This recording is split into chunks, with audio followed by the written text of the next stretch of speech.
What's up, everyone, and welcome back. As you know, my name is Jerome Cunningham, and now it's time to explain how I went from torn ACL to full beast mode. So currently, I'm in year 6 of my NFL journey, having spent time with 4 NFL teams: the New York Giants, the Tennessee Titans, the Detroit Lions, and then also the Washington football team. The Washington football team was most recently. This past year, I spent time with them in 2019. So going into the season, though, I was a member of the Detroit Lions, having spent the whole off season in training camp with them.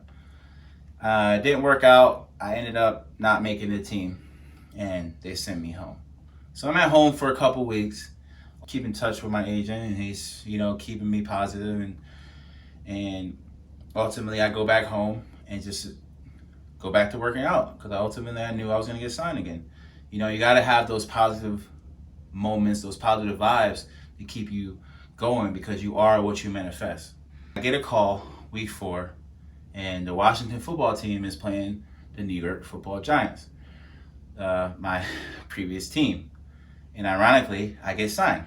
So I get signed that week. Didn't play much, but we didn't play well as a team, and ultimately we lost the game.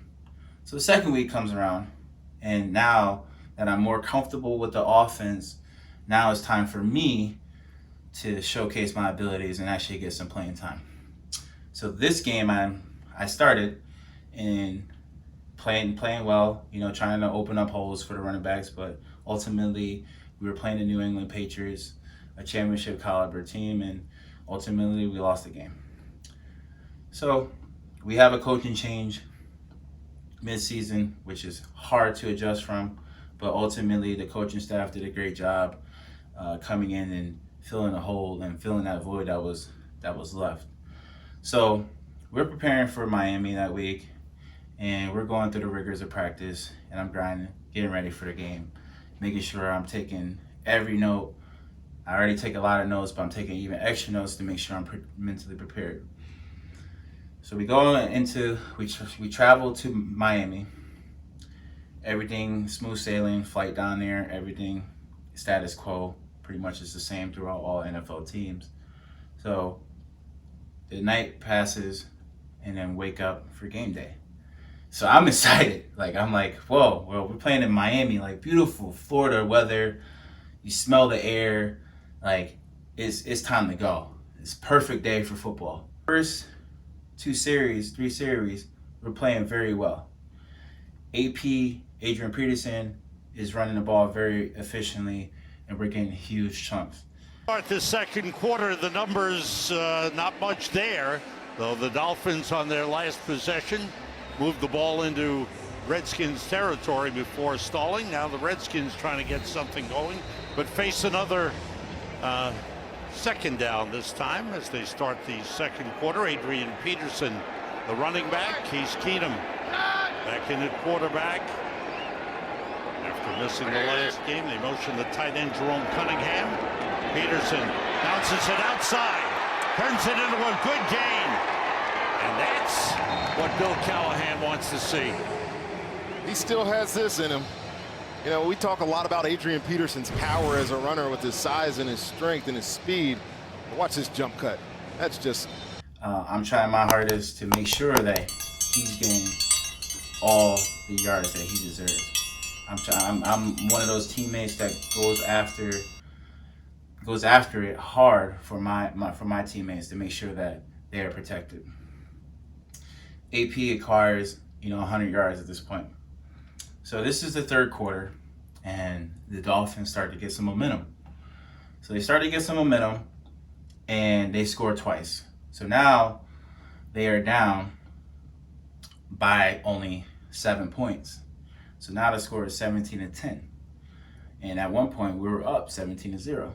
So now, like I said, the momentum is in their favor.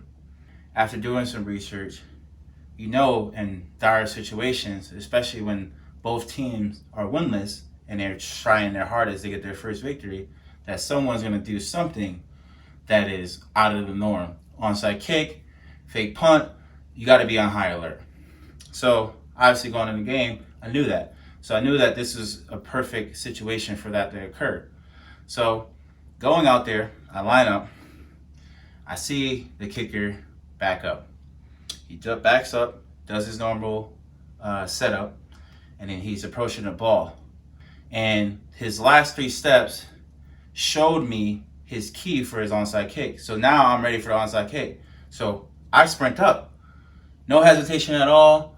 I'm trying to get this ball for the team. Like I said, I do anything for the team to make sure that we get this win, whether it be blocking, receiving, special teams. Needed something. They're still trying to win a football game. We already mentioned that they're still playing hard, and Ryan Fitzpatrick's a nice little kick try, but there's a flag on the play. They may have been offside. Ken Webster on the recovery for the Dolphins. Well, 2 things here. I think the Dolphins are offsides, and I'm 100% sure he got that ball before it went 10 yards. He may have touched it. Yeah, you may be right on that. Out of the Offside. pile. Kicking team number 26. 5-yard penalty. Replay the kick. That's Stephen Parker, number 26.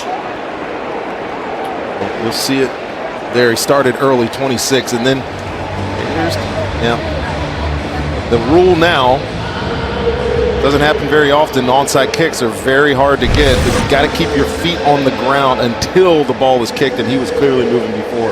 And another Redskins injury to a tight end. Cunningham, Jerome Cunningham, is down with a leg problem. Dolphins kick off again. By the way, Jerome. And one of their players was offside, which caused one of my teammates to block his player and himself into my knee. It was very painful. This is not my first injury. This is like my 4th or 5th.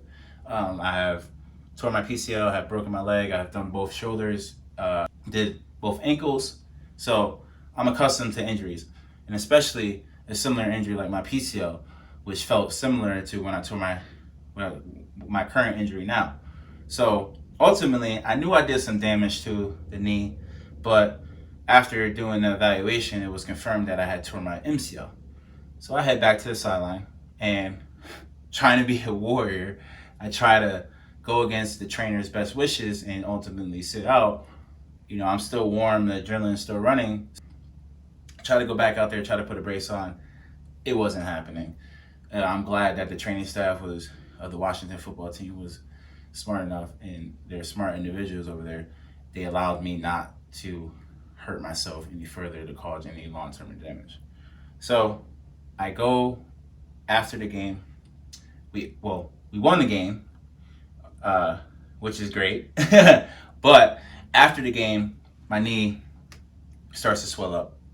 So I go inside, and it's getting bad. I can't even, fully extend my knee.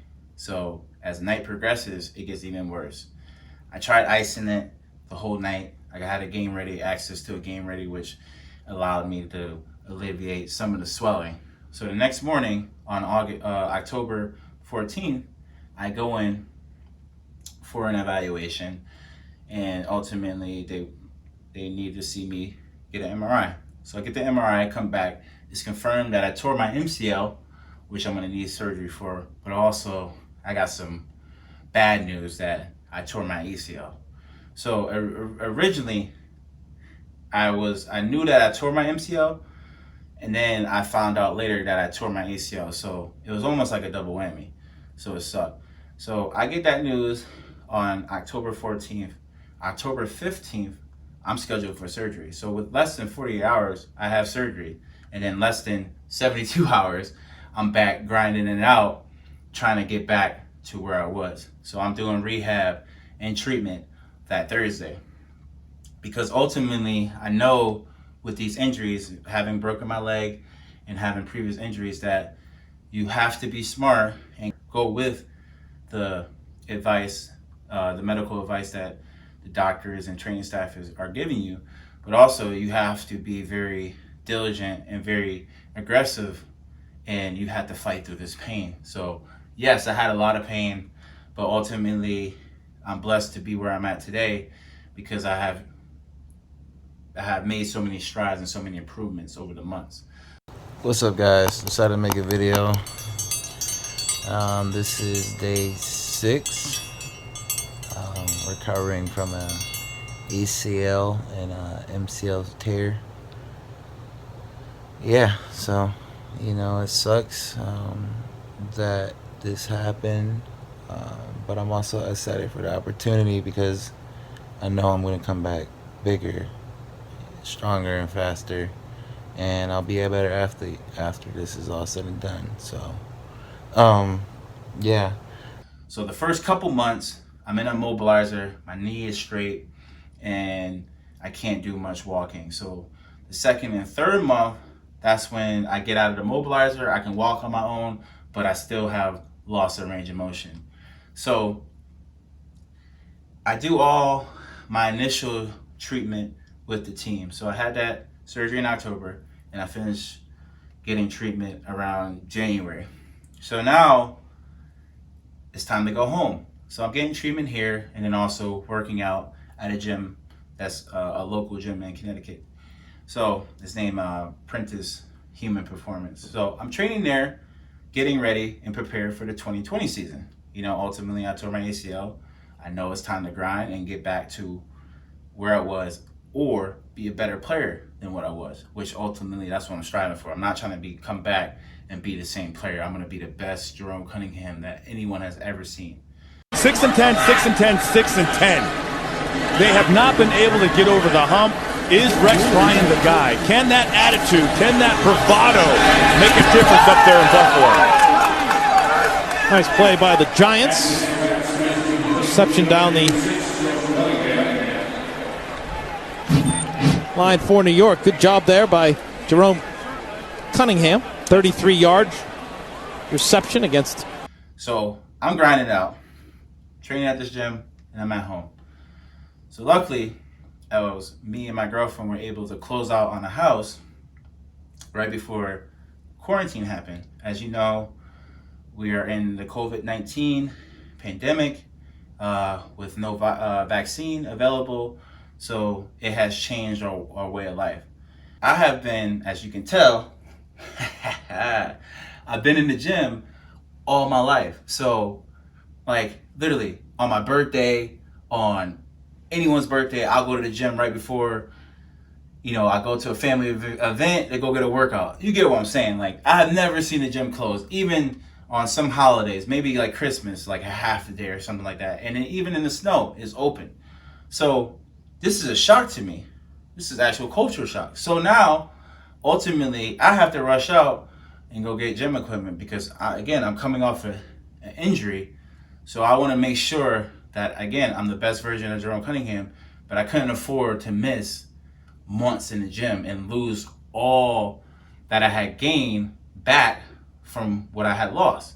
Obviously I'm not the same player, but I'm starting to trend back up, and then COVID happens and then I plateau, and I was like, nope, I'm not gonna just stay here. So I need to get some gym equipment now that I have a house. So luckily I was able to rush out and get some gym equipment.